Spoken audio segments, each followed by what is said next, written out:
एक बार भगवान शिव और माँ पार्वती हरिद्वार में भ्रमण कर रहे थे। माँ पार्वती ने देखा कि सहस्त्रों मनुष्य माँ गंगा में स्नान कर हर हर गंगे कहते हुए चले आ रहे थे, लेकिन सभी मनुष्य अभी भी पाप परायण लग रहे थे।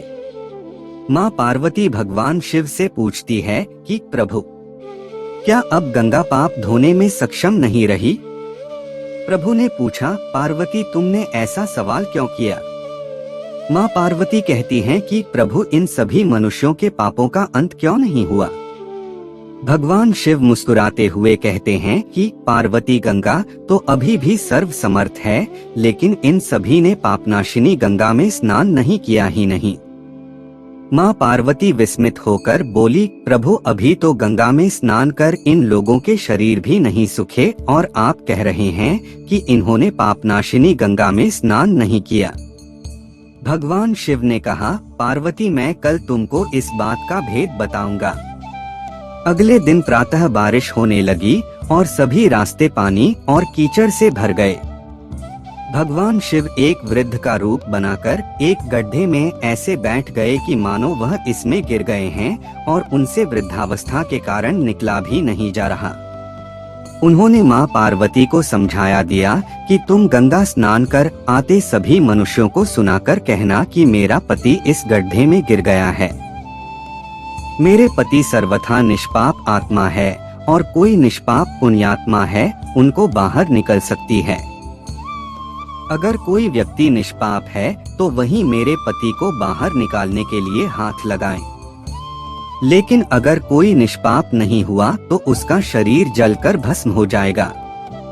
माँ पार्वती अब गड्ढे के पास बैठ गई और सभी को सुनाकर कहने लगी।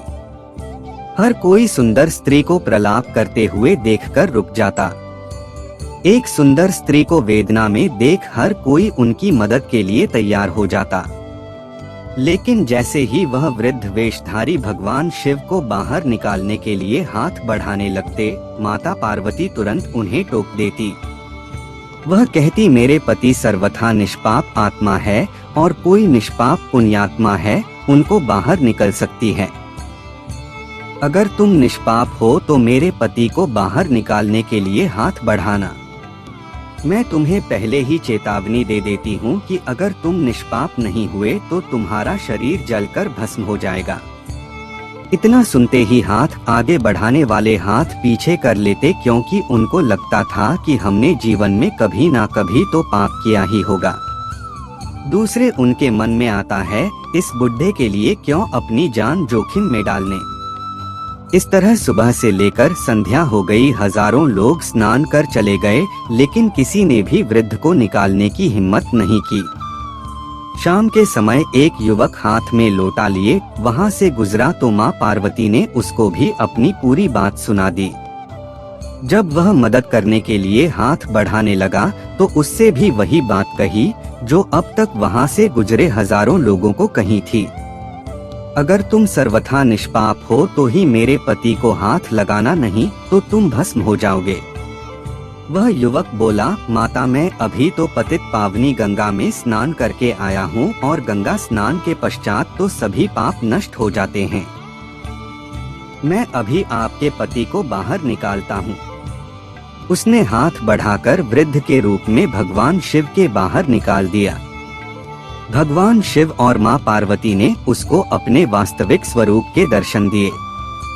भगवान शिव बोले कि देखो पार्वती, हजारों लोगों में से केवल इस युवक ने ही पूरी श्रद्धा से स्नान किया था कि गंगा स्नान से व्यक्ति निष्पाप हो जाता है। कहने का तात्पर्य यह है कि लोग बिना किसी श्रद्धा और विश्वास के गंगा स्नान करते हैं, इसलिए उनको उसका पूर्ण फल नहीं प्राप्त होता। इसका अर्थ यह बिल्कुल नहीं है कि गंगा स्नान का फल नहीं मिलता, लेकिन गंगा स्नान का वास्तविक फल उसी को मिलता है जो पूर्ण श्रद्धा भावना से गंगा में स्नान करता है।